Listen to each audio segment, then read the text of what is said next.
Hey everybody, it's Master Gallengeist here, bringing you my review for the movie The Equalizer 3 on Netflix. And I did not like this movie. I'm glad that I didn't go to the theaters to see it because this was a mess.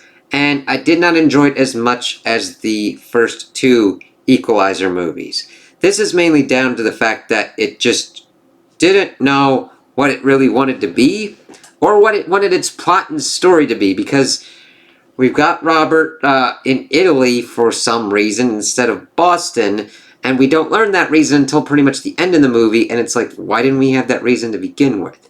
And we've also then got Collins, who's played by Dakota Fanning, and we learn at the end that she is the daughter of Sarah Plummer, who was the friend that we had seen of Robert's pretty much in the kind of beginning of the film franchise. It's like, oh, okay. But the main thing is the antagonistical kind of forces. We pretty much deal with a big kind of antagonist in the beginning, but then it then devolves into your standard weird boilerplate kind of action movie stuff.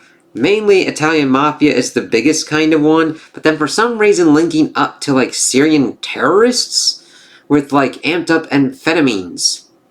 And it just, none of it really meshes well together. I don't mind if one or the other is the antagonist, but none of them are just fleshed out beyond your basic kind of thing. And this is an hour and 49 minutes, almost 2 hours, and it just doesn't really go much. It does the basic kind of stuff, basic execution, and just doesn't really do it in any kind of way that brings its own kind of flavor or trying to really say much.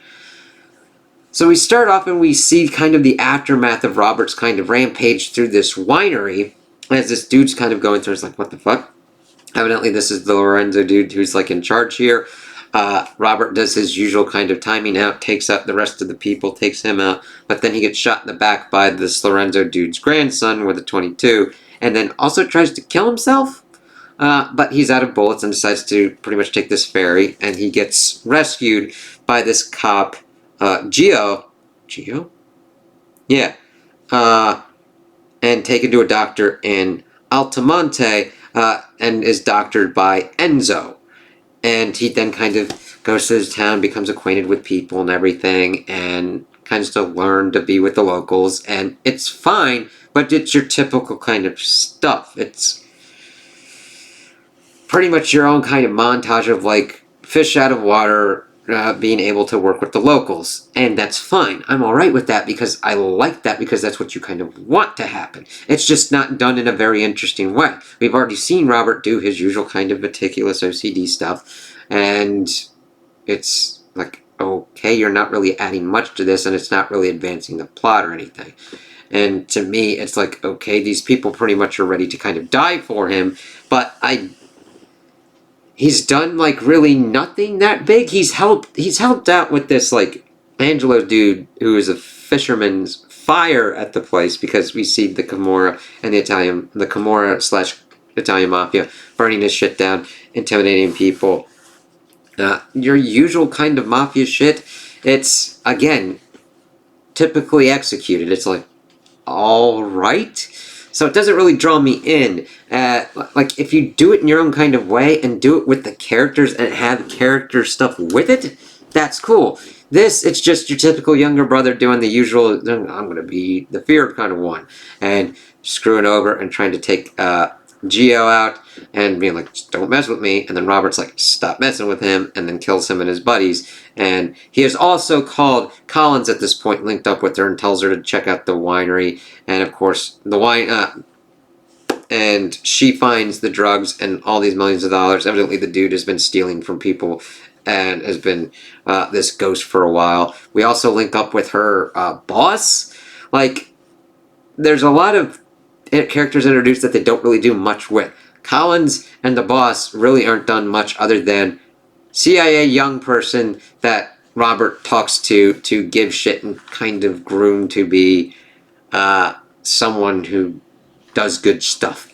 You know what I mean? It's your typical kind of thing that you usually see, like, but they don't really give that much of a mentor-mentee kind of role for it. It's just kind of there.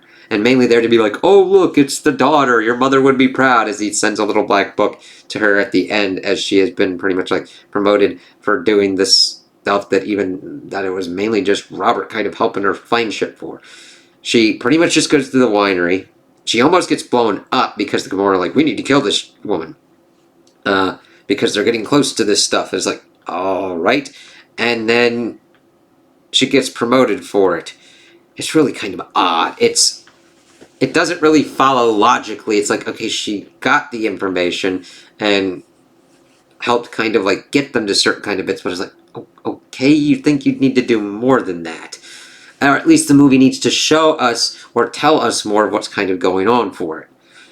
And the Italian mafia, like, who is it?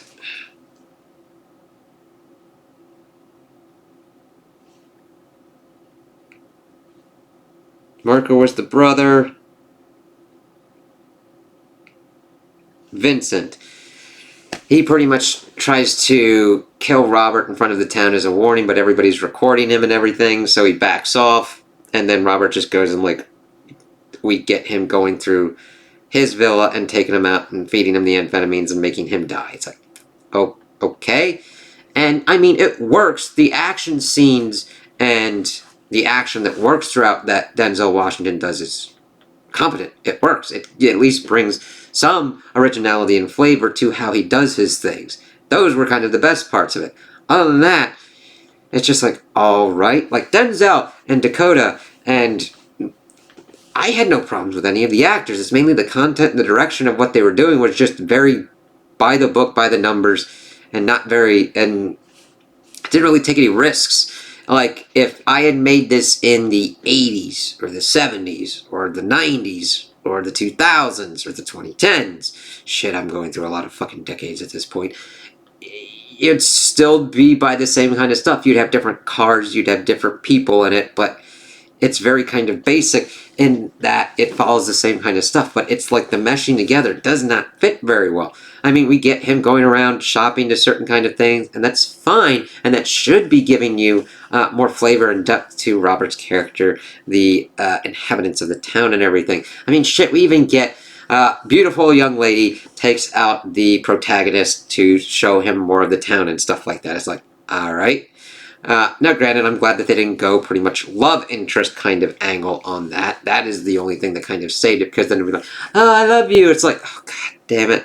It's that super expedited kind of shit where you actually don't spend enough time with them, where it's like, oh god, like you met him 2 seconds ago. It's alright. I mean, granted, you can make that work. And there are certain ones that do. I'm just not thinking of them off the top of my head. But normally, that gets you into danger level territories because you then have more of an issue to try and make that feel organic and actually real because of the expedited time frame. So at least we didn't have to deal with that. But then, towards the end, she gets promoted. Robert asks her to pretty much take this exact amount of money to this one dude who had his pension taken. It's like, oh, alright, cool. And then he lives with the town, and they're celebrating a football match, and he kind of joins in with him. It's a very kind of odd movie. I don't know what their objectives really were, except to make an action movie. And in that regards, they did, but I don't think it's a very good one.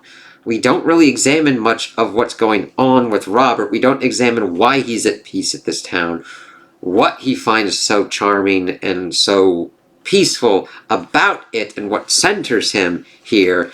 It's just alright, because the Enzo dude's like, oh, are you a good man or a bad man? He's like, I don't know. And he's like, that's what a good man would say. It's like, alright, that's simplistic, but I kind of get it. And that's not the problem that I have. It's like, okay, do you want to dig into that a little bit more? Because he's been helping people, he's been going around town, he's not being an asshole, he's buying certain kind of things.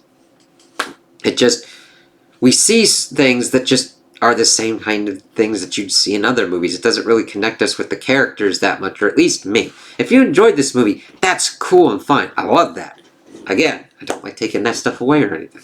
For me, this didn't really work because it felt like a lot of disparate elements that just didn't work very well together. I just find it really weird that it was like the weirdest kind of contrivance to get him to Italy. I don't mind them thinking, let's go to a different kind of location or whatnot, but you've got to make it work. Him going on vacation or going on some kind of mission and just centering it on that. And then the little kind of bit that came up, like him dealing with the Italian mafia, I would have been fine with. This tries to go over too much at once, and I think that the Collins introduction was just really superfluous.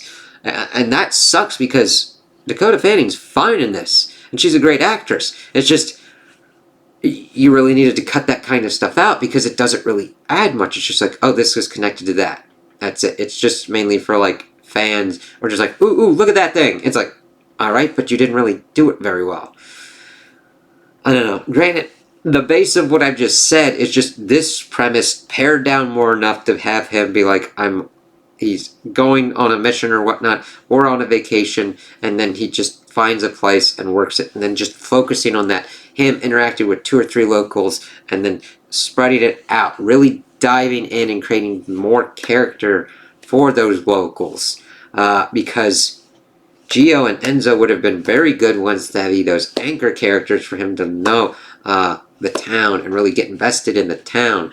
But we then get all these other ones. We get Collins and her boss. We get the Camorra. It just didn't work for me. That sucks, but it happens. I just really wouldn't recommend this. It's not horribly shot. Nobody does a horrible job in it. It's just there are better action movies out there, and I think are better worth their time. I don't look at this as a complete waste of time. There are other ones that are longer or shorter that I've been like, I want my fucking time back. But I wouldn't recommend this. Look for something else. So, those are my opinions on the movie. Tell me what you guys think in the comments below. If you liked it, if you didn't like it, if you agree with me, if you disagree with me. Also, like and subscribe, and I hope you have a good day.